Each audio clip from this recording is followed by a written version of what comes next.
커피 있어요. 한 5분에서 7분 사이요. 네.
완판시키는 치킨집 사장님에 대한 이야기를 좀 드리려고 하는데요. 제가 이렇게 말씀드리는 내용들이 사실은 제가 몇 년 전 과거서부터 차근차근 보고 듣고 경험한 일들을 토대로 말씀을 드리는 겁니다. 그래서 지금 상태에서는 지금 현실, 지금 상황은 사실 모를 수가 있어요. 근데 제가 이야기하는 부분들이 초보 창업자분들에게 하나의 사례로서 어떻게 보면 나중에 장사를 하시더라도 좀 이런 경우들도 있다라는 그런 사례로서 도움이 되셨으면 하는 바람으로다가 이런 영상을 찍는 거니까요. 혹시라도 요즘 상황이 좀 변하고 좀 다른 방식으로 진행이 되는 것들을 보신 분들이 계시다면 댓글로 조금 더 보완해서 설명을 해주시면은 많은 분들에게 도움이 되실 수 있으니까 그 부분을 좀 부탁을 좀 드리도록 하겠습니다.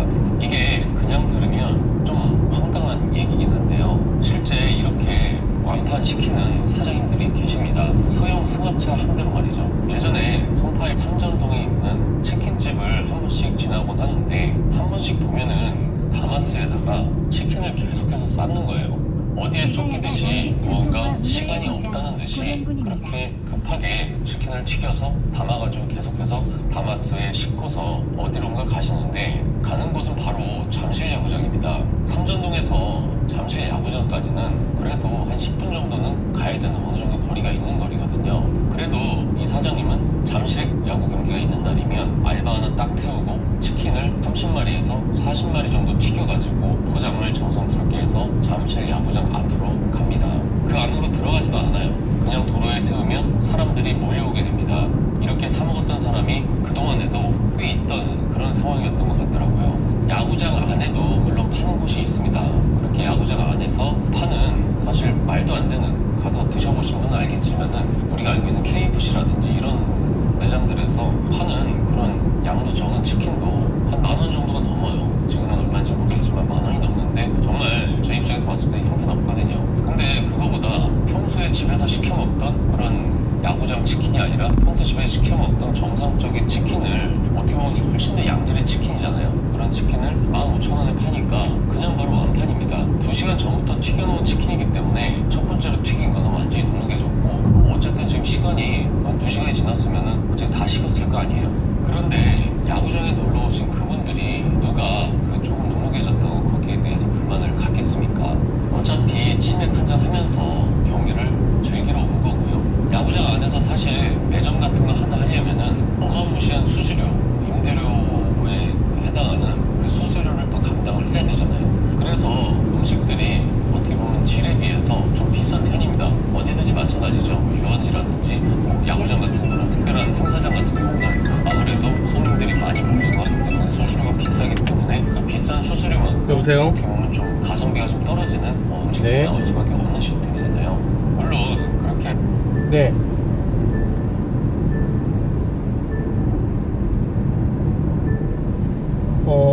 저희가 테이블 대여하는 게 되게 종류가 많은데 어떤 제품 보셨습니까?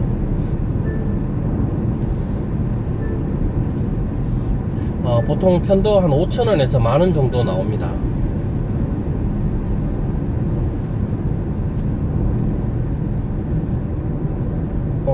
몇 개가 필요하신데요?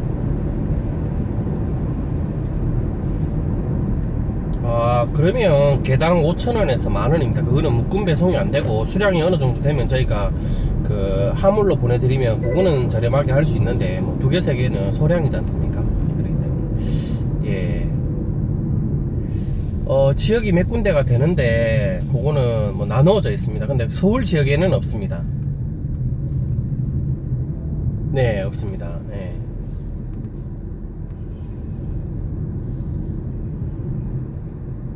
예, 그렇죠. 그거는 택배 상황에 따라서 조금씩 변수가 있습니다. 물건을 포장해 놓고 계시면 택배 기사님이 수거하러 갑니다. 네, 맞습니다. 사용자 부담입니다. 네, 맞습니다. 네.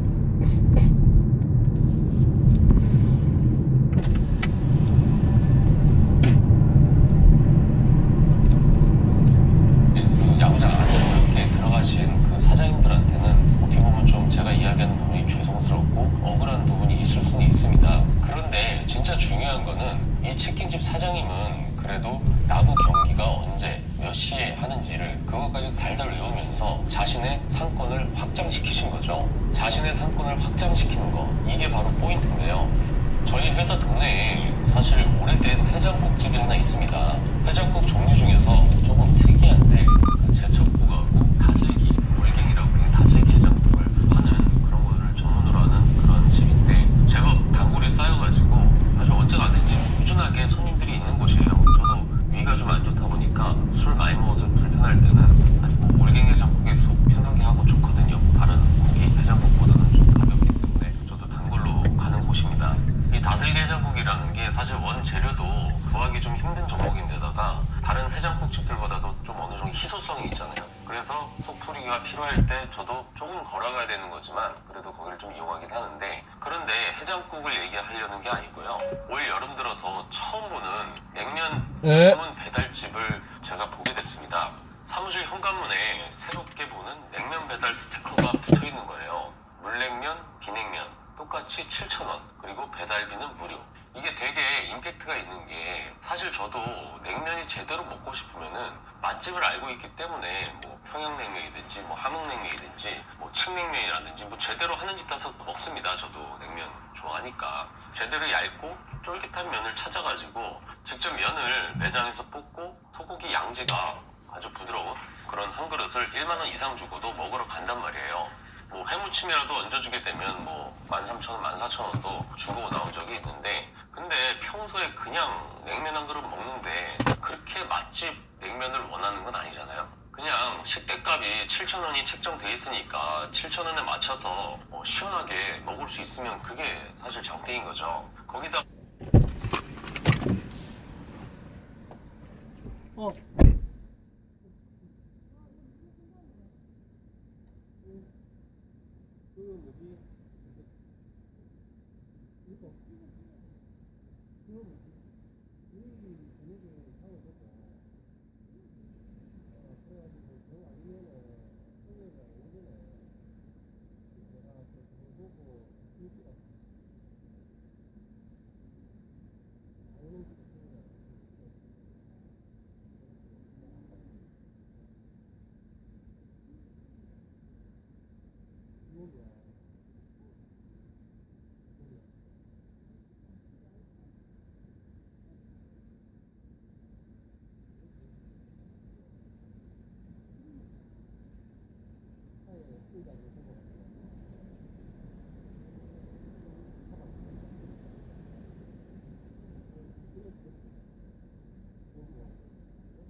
내일 잘 보시고 화요일 날 갖다 드릴게요. 오전에.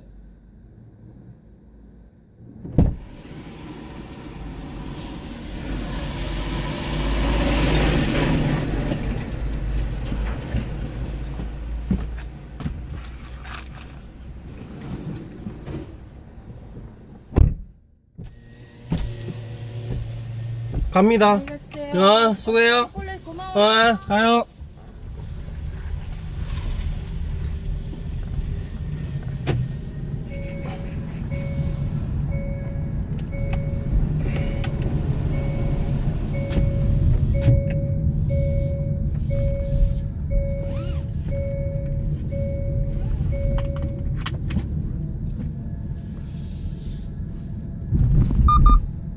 임팩트 있게 배달비 무료라고 적어주다 보니까 너무 더우면 뭐 나가기도 싫은데 그때 또 시켜 먹으면은 또 배달비도 안 나가니까 또 기분도 좋고. 근데 이게 알고 보니까 제가 자주 가던 그 올갱이 해장국집이더라고요. 해장국은 아무래도 여름에는 비수기니까 냉면이 전문이 아니더라도 좀 푸짐하게 주고 제대로 육수를 내서 하는 건 아닐 테니까 비빔장을 줘서 아예 육수 맛도 어느 정도 좀 느낄 수 없게 좀 만들고 고기 대신 시원한 오이랑 물을 듬뿍 내주고 열무김치를 잔뜩 얹어서 가져다 주니까 그냥 7,000원에도 그냥 시원하게 먹는 거예요. 면도 직접 안 볶고 고기도 직접 안 삶고 대신에 뭐 기성품도 좀 좋은 걸 쓰긴 하지만 뭐 육수 같은 경우도 뭐 직접 뭐 새벽부터 막 오는 게 아니라 어느 정도 되어 있는 기성품을 쓰다 보니까 거기다가 사장님이 직접 배달을 하니까 7,000원 정도면 그 집 사장님도 뭐 얼마든지 마진도 좋고 괜찮은 겁니다. 모든 사람을 자기 매장에 오는 게 아니라 자신만의 그 올갱이 해장국이라는 자신만의 가게 정체성을 지키면서 여름 비수기에는 냉면을 직접 배달하면서 자신의 상권을 넓혀가면서 자유자재로 하는 모습인 거죠. 이게 다른 식당을 하면서 냉면도 같이 추가로 하는 거하고 그냥 올갱이 해장국 정통 올갱이 해장국 간판만 딱 걸고 냉면만 따로 배달 전문으로다가 따로 브랜드를 빼서 하는 거하고 이게 느낌이 좀 틀립니다. 둘 다 전문성을 어필을 할 수 있는 그런 그림이라고 보시면 되는 거거든요. 앞서 이야기했던 식은 치킨으로 야구장 앞에서 완판시키는 그 치킨집 사장님하고 어느 정도 오버랩이 됐습니다. 적어도 이 정도는 되어야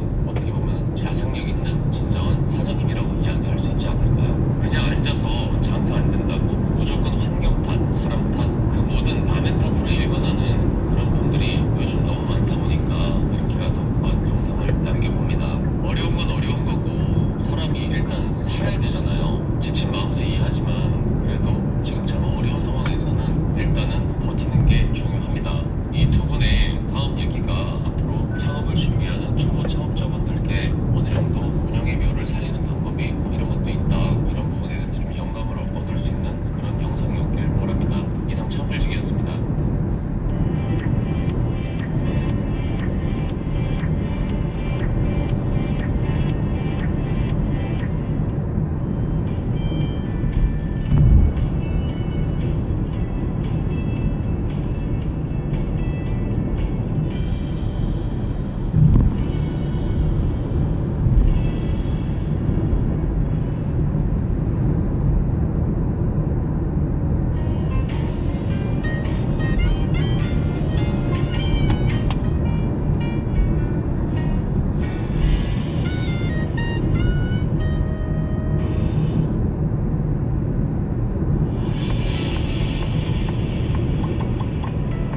이 정도를 쓴다고 보시면 돼요. 일단 도계장 이야기를 좀 해드리려고 하는데요. 일단 예를 들어 하루에 10만 마리를 잡는 도계장이 있다고 생각을 해보시자고요. 그 도계장은 이미 10만 마리를 갖춘 기계를 갖추었고 매일 하루 남겨놓고 10만 마리를 닭을 잡습니다.